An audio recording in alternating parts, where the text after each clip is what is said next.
সম্প্রতি সমুদ্রপথে অবৈধভাবে মালয়েশিয়া যাওয়ার চেষ্টা করার সময় 273 জন ব্যক্তিকে আটক করার একটি বড় খবর সামনে এসেছে। এই ঘটনাটি মূলত থাইল্যান্ড ও মালয়েশিয়া সীমান্ত এবং বঙ্গোপসাগর সংলগ্ন এলাকায় মানব পাচারকারী চক্রের সক্রিয়তা বেড়ে যাওয়ার একটি উদ্বেগজনক সংকেত।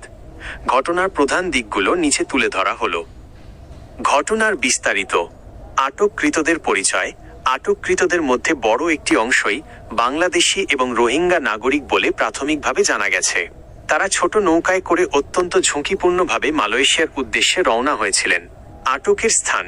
বিভিন্ন আন্তর্জাতিক গণমাধ্যমের তথ্য অনুযায়ী এদের একটি বড় অংশকে থাইল্যান্ডের উপকূলীয় এলাকা বা গভীর সমুদ্র থেকে সে দেশের আইন শৃঙ্খলা রক্ষাকারী বাহিনী আটক করে।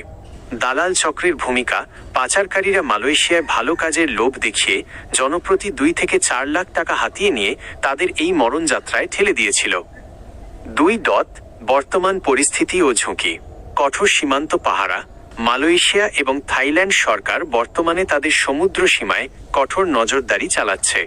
অবৈধভাবে প্রবেশের চেষ্টা করলেই আটকের পর দীর্ঘমেয়াদী জেল বা নিজ দেশে ফেরত পাঠানোর ডিপোর্টেশন ব্যবস্থা নেওয়া হচ্ছে। প্রাণের ঝুঁকি। পাচারকারীরা প্রায়ই যাত্রীদের মাঝ সমুদ্রে ফেলে পালিয়ে যায় অথবা ছোট নৌকায় অতিরিক্ত যাত্রী বোঝাই করার ফলে নৌকাডুবির মতো ভয়াবহ দুর্ঘটনা ঘটে। 3. সতর্কবার্তা। মালয়েশিয়া প্রবাসী ও গমনেচ্ছুদের জন্য কলিং ভিসা ছাড়া যাবেন না।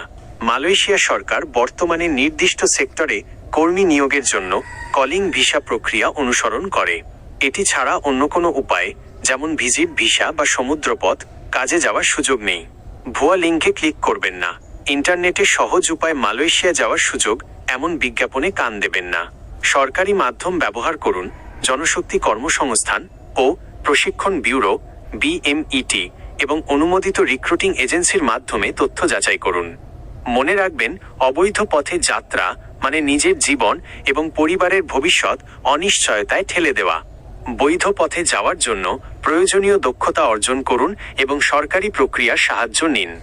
আপনি কি মালয়েশিয়ার বর্তমান কলিং ভিসা বা বৈধভাবে যাওয়ার প্রক্রিয়া সম্পর্কে আরও বিস্তারিত জানতে চাচ্ছেন?